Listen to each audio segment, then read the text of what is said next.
I'm Paul Van Squike, your Taekwondo guide, and this is Topic Tuesday, the place where people leave me comments all about Taekwondo, and we talk about them. If you want to participate, it's easy. Get down in the comments and leave a suggestion for next week's Topic Tuesday. Now, Topic Tuesday is, after all, just me talking to a camera, so you don't have to sit and watch it. Pop some headphones in, listen, treat it like a podcast, get some stuff done, take a drive, do your chores, make it a productive time while you listen to our conversation all about the martial art we love, the martial art of Taekwondo. Sorry I missed you guys last week. I was teaching in the public schools for 2 weeks during the PE classes, which is extremely tiring and time-consuming. I was trying to figure out why it's so tiring, and then I realized it's like teaching an aerobics class and public speaking at the same time. Anyway, it took up all my time, so I am back. And let's not waste any more time. Let's jump right in with your topics. From Dusk Shadow Raider. Hey sir, I noticed that our double knife hand block in Taekwondo is similar to Okinawan karate, more so than Shotokan karate. When it comes to executing the block, I wonder if there is a reason behind this. Maybe you won't see this comment since it's been days. I don't know of a specific reason, but I can guess as to what it is. I'm a Taekwondo instructor. I'm a Tang Soo Do instructor. Here's a little secret. We change stuff in the forms sometimes from school to school. Now, I don't really do that with the Taekwondo forms because they are standardized. There's an organization, an entity called the Kukyuan, which has released in various formats the exact way that you're supposed to execute those forms. And so we all kind of stay within those standards if we want to at least compete, and I think having those standards is really nice. Now, on the side of Tang Soo Do, there isn't really an organization like that. There are a lot of smaller organizations that have their own specific ways of doing things, but the way I learned it, could be different from one instructor to the next, the way that the form was done. So what I've tried to do is stick the Taekwondo standards into the Tang Soo Do forms, where the moves are the same. I just plug and play. And then where there's sort of unique movements that don't come out of any Taekwondo forms, it's my version. Give you an example. If you know the form Basai, there's a million ways to do a Basai Junbi position. And so the one that I show, it's the one I like. I just picked one. Maybe I modified it a little for my own self, and now that's what I teach to my students. So then what happens is there's that version, and then there's this version, and so on. And so I imagine the people who were formatting the block that you're referring to, the double knife hand block, in the Taekwondo world were influenced by the Okinawan version of the block in some form or another, and so that's the one that stuck in Taekwondo. Just as some of my Taekwondo movements have trickled into Tang Soo Do in my own school. Hope that helps. From articles.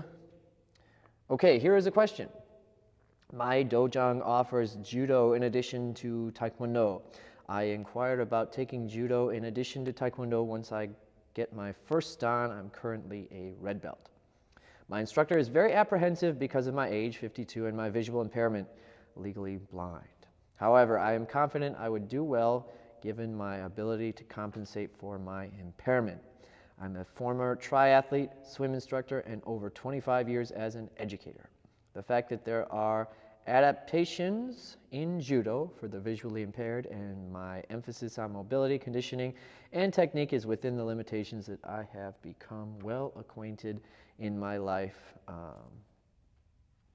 My life are just a few reasons why I have this confidence. I have been visually impaired my entire life, yet I achieved many accomplishments in spite of it. At the center of my accomplishments is my faith in God. This isn't about my denial of my limitations, but understanding them in order to pursue my purpose. In short, How can one best cultivate an indomitable spirit if it is not shared by your instructor? I am sharing a video of one of my training sessions as a reference to said mobility, strength, and conditioning. I did watch that. Very cool. P.S. I will not go gently into that good night. Yeah, so first of all, hats off to you and accomplishing all that you have in spite of this limitation. It's a lot to accomplish without a limitation like that. You're absolutely right. Judo is quite conducive to the visually impaired. In fact, I knew a judoka who was legally blind. He did judo, Brazilian jiu-jitsu, and I trained with him in aikido, and he was quite effective in his judo capabilities. So it's certainly completely accessible and probably one of the best styles for someone who is visually impaired, along with something like Brazilian jiu-jitsu. You're obviously someone who has above average physical capability. So, of course, when anyone comments on stuff like this, it's hard to know each individual. And excuse me, sorry. I'm getting over a bug. So much of it comes down to the condition of the individual, and so it's hard to make blanket statements. It's hard to make blanket recommendations. Here's what I would say from my standpoint, knowing what I know about judo. As a 37-year-old, I would not do judo. It's too rough for me. I don't know if you're aware, but in Japan, for example, I think there's a number of deaths that occur in judo each year. That's if I'm not mistaken. Why? Well, you get slammed all the time, and it's very easy to fall the wrong way, fall on your neck, or fall on your shoulder, or twist a knee in an odd way, and really goof up one of your joints. Now, when I say I wouldn't do judo, I'm talking about kind of the standard training approach where you're preparing for some form of competition.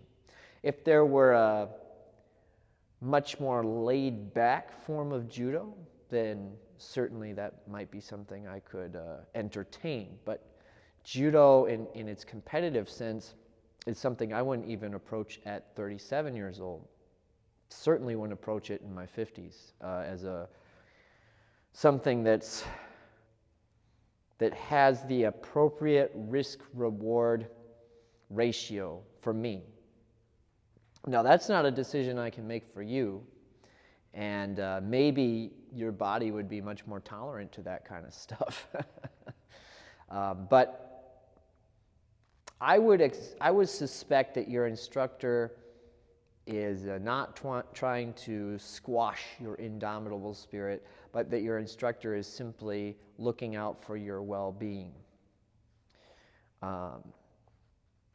So I guess my personal recommendation would be based on how intense the judo format that you want to engage in actually is.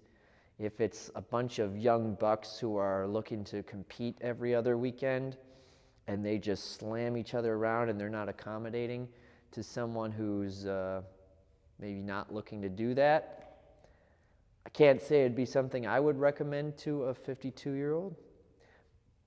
But again, I want to emphasize that every individual is different, and certainly there are 52-year-olds out there who probably wouldn't have any trouble doing what I just talked about.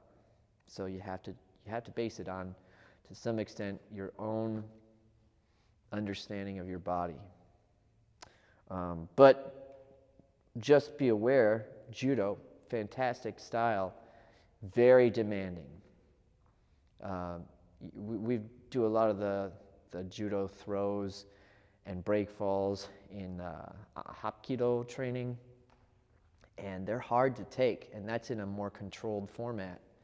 When you are free sparring with those, it's one of the more demanding types of martial arts you can do. So just be aware of that going in, that the these throws are no joke, and you take a lot of them unless you're doing a type of judo that's a lot more relaxed. All the best to you. You have a great attitude. I admire your attitude. I think we can all take some inspiration from you and all that you've done. So I guess let me know what you decide. But in the case of your instructor, I would guess they're just looking out for your own best interest. So I wouldn't be too hard on them for that. From John Stallions, 5313. I have a question for your next Topic Tuesday that pertains to the business side of Taekwondo. I am currently an instructor with a large Taekwondo organization and am wanting to open my own school. If I open as a licensee,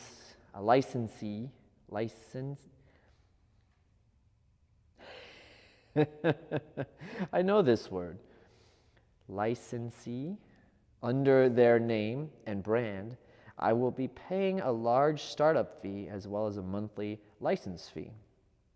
Or would it be better to open as an independent school without the support of a corporate headquarters and governing body, but may be able to increase my profit margin by not paying the extra overhead? Any thoughts or advice would be appreciated. Just wondering if I can be successful if I'm not tied to a particular brand name of Taekwondo. Well, let's start with that part. You absolutely can be successful if you are not tied to a parent organization. Did you know about any Taekwondo organizations before you started Taekwondo or after you were already in Taekwondo? I have not had a single person come in this school that was new to Taekwondo, which is almost everyone who starts, that knew anything about Taekwondo organizations. The truth is, it just doesn't matter to people. If you want proof of that, go up to random people on the street and ask them how much they care if you have a Kokyuan black belt certificate or not. A lot of people really emphasize Kokyuan black belt certificates. I imagine if you go up to 100 random people, not a single one cares at all whether or not you have a Kokyuan black belt certificate. So you don't need to be part of any organization to be successful. You need to have a good Taekwondo program to be successful. You have to be good with people to be successful. You have to start a community that people want to be a part of to be successful. That's way more important than being under any particular organization. Now, I'm not telling you that you shouldn't be part of an organization. The value of that is really hard to determine. I would say if you're trying to put a monetary value on it, you would have to consider things like brand recognition in your area. Does this organization have a lot of schools around you that have strong brand recognition, where someone is already likely to send their family to this school because the brand recognition is so strong? I think that's pretty rare for something like martial arts. My school, nobody even really talks about the name publicly. They just talk about me personally. I have a very good reputation in my community. The school name doesn't much matter, in my opinion. But you have to be the one to try to determine the weight of that because it's difficult not knowing the organization or the area you're in. So you try to quantify that. Then there's definitely something to just knowing that you're using a system that's working. If this is a big organization and they have a lot of schools going and there are successful schools that people make a living running, you know that they have a method that's working. And buying into that method might be worth avoiding years of trial and error. You're going to have to go through a long phase of trial and error if you don't use the systems of an already successful organization. So if they really do have good systems and they're offering you those systems as part of this licensing program, and they are willing to work with you and train you in these systems, that could definitely be worthwhile. Those systems might be incredibly valuable. Again, there's no reason you can't replicate them on your own without licensing them from someone. They're systems you can't really put a patent on in Taekwondo. You can do something similar and it's not theft. But having the ability to receive coaching in them, or if there's written material that they share with you that has this all organized for you, that might be worthwhile. Again, something you kind of have to take into consideration on your own.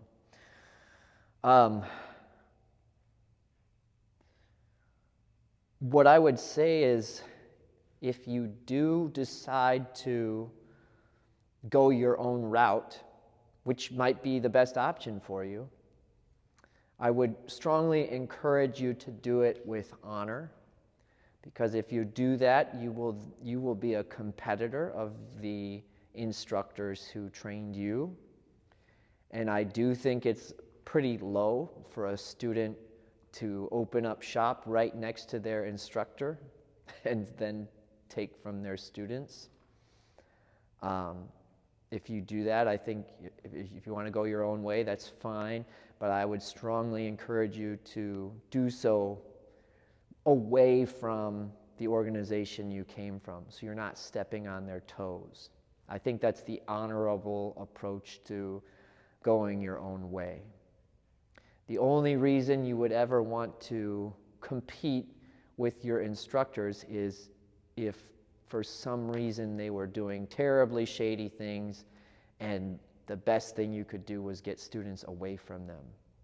You know, maybe you found out they were cheating on their spouse with all the moms at the school or something ridiculous like that, right?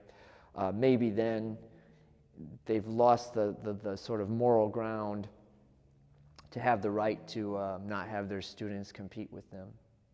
Now, there's no law necessarily that prevents you from doing that. I'm just saying what I think is personally respectable. I would never want to do that to my instructors, and I would hope that my students wouldn't do that to me. So that's just what I would say there in terms of respectably doing what you're talking about. But good question. Let me know how that goes for you. Hope it goes well. From Daryl. I'd like to put forth topics for next week's discussion, geared more for the beginner's intrigue. As mentioned about the classes, Taekwondo offers other things and mindset applications in which you grow from. I would say some start at the root and start of Pumse or patterns. Would you like to state a few positives from this and how simple dojang etiquette differs from the norm and will enhance life skills? That's a good question. You know, I have a similar question, so I think I'm going to address both of those at the same time because there'll be a lot of overlap. So I think I'll read the next one that's similar, and then we'll go into that topic. But let's finish here. As you said, for a bonus, while standing in a ready stance, what is the significance of some hand gestures at the beginning of ready stances for Pumse? For example, the hands held up at the beginning of Koryo. Although to educate topic for a beginner application, the two fists down in front for simple ready stance across most martial arts. Higher belts have an idea or really a feel on this, although new students of interest might be inspired by this. Yeah. Talking about the Junbi ready positions. In Koryo specifically, the two hands come up by the face. That is supposed to be a log push, like the log that is used to ring a large temple bell. You put your hands in front of you and you push that log into the bell. The other Junbi, I've tried to trace the origin of. I can't find a genesis point for it other than there are similar movements going way back into Taoist martial arts like Tai Chi, which goes back a long ways. And so I believe that they're all about energetics and focus, whether you believe in a material form of chi or just simply that chi is your mind's intention. The physical practice of taking a few seconds to prepare your mind and body for the upcoming task, I think, is valuable. And so that's what these positions serve as, a point of focus and reflection to prepare the mind for the upcoming task. And if you believe in, again, the material reality of chi, I think you're actually moving the energy in your body and putting it in the right place, if you will, by doing these things. I'm skeptical of the material reality, and that I don't know that there'd be a way to use machinery to measure something like that. But I think the ritual act of doing it is quite profound, in that it actually goes a long way in separating you from the regular moments in your life into this sort of warrior mindset state. It's like you're transitioning into a different state of mind, and that serves as the transitional movement. And that is profound to me. So I think they have a lot of significance from that standpoint. So this is going to lead into the next topic from Sideways OJ. Such a great topic. Hello, it's been a while since I felt I had a productive question, but this might be one.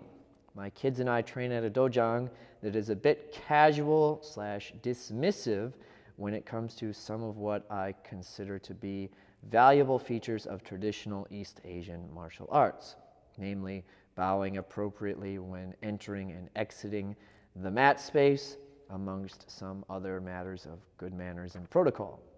I find myself having to justify to my kids why I continue to do it and encourage them to do it, even though it's not really emphasized or enforced from the top down. Tricky when I'm not a master or even a black belt. I'm interested in your take on the relative importance and value of these things, and am I just being stodgy or fetishizing something inappropriately? Hearing you mention the purification ritual idea brought these thoughts to mind. That idea was made quite explicit in a Japanese context I had been involved in, but is not actively discussed where I am now. Yeah. So your school that you're involved in there is not the only dojang that has de-emphasized these things. In fact, many of the ones that I interact with place little emphasis on this sort of thing. And it's not to say that they're bad dojangs. In fact, some of them produce fabulous athletes. So if the dojang is very sport-oriented, it tends to discard a lot of this stuff, because those who think in terms of sports and competition tend to view things from a functional standpoint, meaning that if it doesn't add to their athlete's ability to win a match, it's not particularly important and it can be discarded. And there's nothing wrong with that. It comes down to what you want out of the training. Personally, I think that's a bad idea, because to me, what makes something like traditional martial arts special at all is the emphasis on those pieces of etiquette.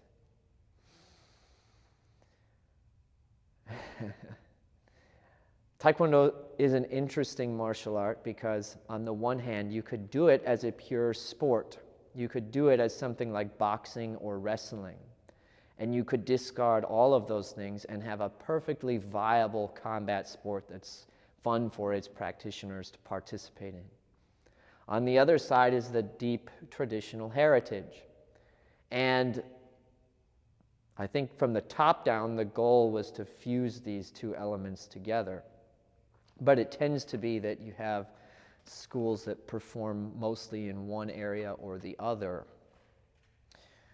So what we're really talking about here is the value of traditional practices. So I strongly believe that symbolism has immense value that has been placed aside in the modern world. We no longer emphasize the importance of symbolism and ritual. We've talked about this before. When you start to understand the function of the unconscious mind, how it operates, how it internalizes things that you might not be consciously perceiving, and how that actually shapes your default responses to everything, you start to see the absolutely incredible value offered by ritual. And this is understood going back to the ancient world, where any religious practice was going to involve tremendously heavy amounts of ritual. And it still is present in traditional church services and religious practices. So the value is not in the material effect of the ritual so much as it is in the mental effect of the ritual. Here's an example, right? Let's say I was actually just visiting a Orthodox church this past weekend, and of course their services are tremendously heavy in the ritual. And one of the things the priest was talking about is that he was going to be spending some time going out to the businesses or homes of the members of the congregation to bless their homes or their business. Now, let's say I had a priest come and bless my business. Is there a physical effect if we had scientists here with various forms of equipment? Could they measure some sort of tangible change when that ritual took place? I don't know, right? Probably not. There's some mystery to these things that I don't want to comment on because I don't know. But let's just talk about the mental effects because I'm pretty sure about those. If I took the time to talk to a priest who was offering this, had them come out here, met with them, took time out of the day to go through this practice with them, I would better view my business as a tool to serve God. I would think about that blessing unconsciously, and every time I interacted with a student, I think there'd be a little bit more going on in my unconscious mind that I'm trying to honor God in my dealings with them. There's no doubt an effect that would occur in my brain from participating in that ritual. And so when you're talking about these cultural practices in Taekwondo, things like bowing when you get on and off the training floor, absolutely it changes how your brain is going to operate. Why wear a uniform? I probably lose out on a lot of adult students because they don't want to wear the stupid looking pajamas, right? I think they're so important because you put on a uniform, something like a robe like what we wear in Taekwondo, and it's an immediate indicator to you that you have transitioned. You're not in your normal clothes. You're not doing the normal day-to-day stuff. You're in this special place wearing special clothes where you work on transformation. You work on improving yourself. You work on purifying your mind, getting rid of the junk, as we talked about maybe last time. So the act of putting those clothes on that you've kept extra clean, wrinkle-free, you've learned to tie your belt in a very specific way, and the belt can't touch the floor, and the belt is to be treated with respect. The act of doing all of that will have an effect on your mind that I think is one of the most important parts of the process of learning a traditional martial art. And if you doubt the effectiveness of this, just ask yourself why militaries around the world have done the same thing since the beginning of militaries. Why do they use the uniforms? Why do they learn to march? Why do they have their ceremonial swords? Why do they learn to twirl their rifles? There's a mental component to that, of ordering your body and mind, bringing discipline to yourself. And the ritual part of that process cannot be underestimated, or should not be. So yeah, I think it's unfortunate if someone discards these practices because they don't have an immediate observable effect in the sport world. And it's cool, I think, that you're trying to emphasize them to your kids. It's going to be hard because that is just not part of the culture of your dojang. And I can tell you, it's hard to do it, especially when you're mostly working with kids.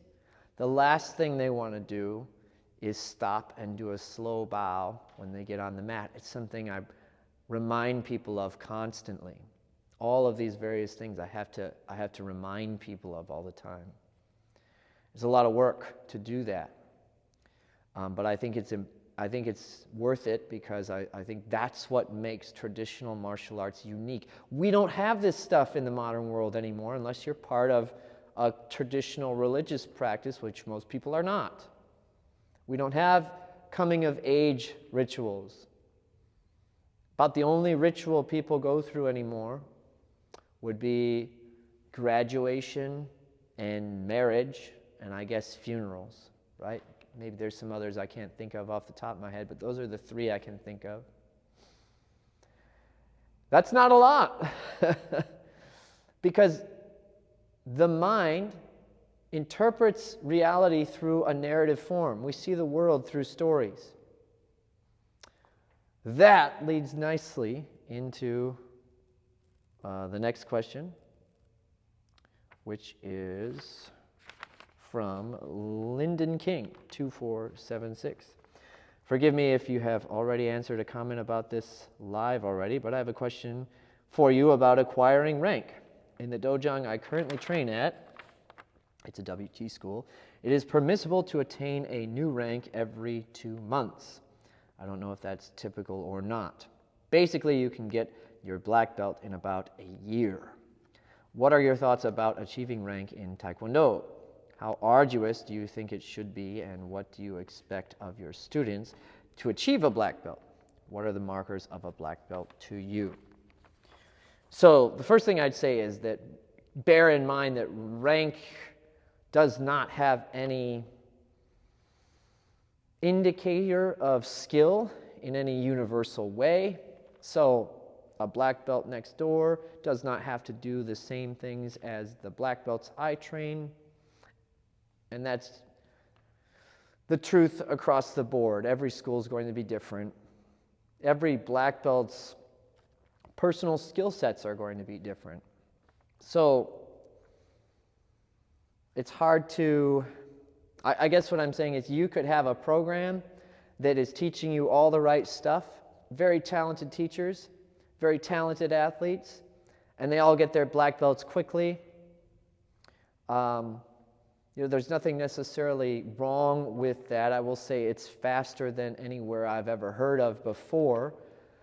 But it doesn't necessarily mean that the techniques themselves are being taught poorly or anything like that. The instructor has to craft the purpose of the rank and the meaning of the rank. And talking about ritual, to me, the belt system is an opportunity to take someone through what you could call a hero's journey. So it's the rags to riches story that you see in movies. The hero starts out in a low place, sort of setting out on their journey, and through the trials of their journey transforms into a much more competent individual. It's a really common story arc. And because we view the world through narrative, because going through a hero's journey is a valuable way of transforming yourself, I think the belt system offers a great way of doing that. So that's what it serves as for me. My requirements, there's very strict set number of classes that students need to achieve before they can test, and then they need certain material for each belt rank as well. So pretty similar to most places, I'm sure. For us, it's usually a 4 or 5 year process to get to black belt. To me, that's really important because if you move someone through a hero's journey too hastily, it loses some of its effect when they achieve that major milestone of black belt. Part of the power of earning a black belt is that it can't be attained quickly.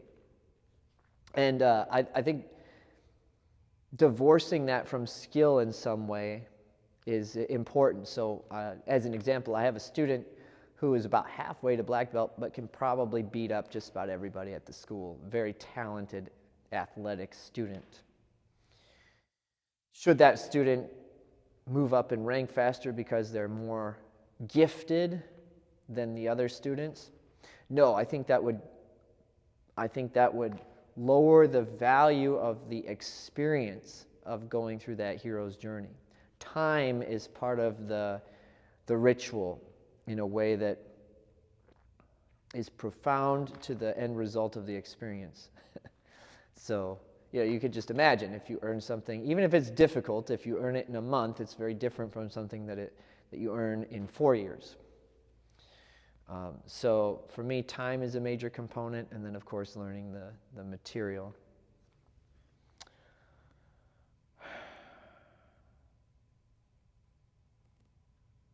We've talked about rank before, I think.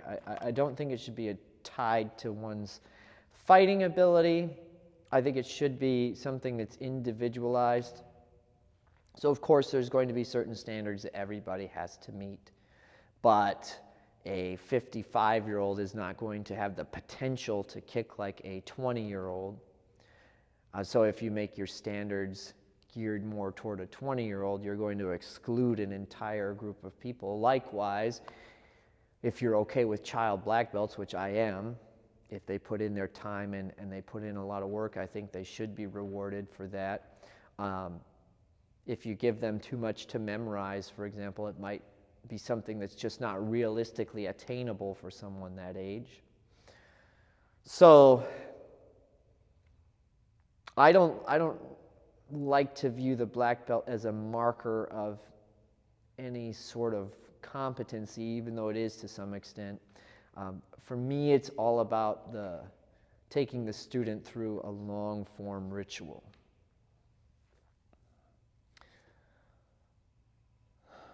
It's a good topic. Might have more to say about that last time, but we're running pretty late this time. So I think I will end it there. Thank you guys so much for contributing to Topic Tuesday. I love it. I appreciate it.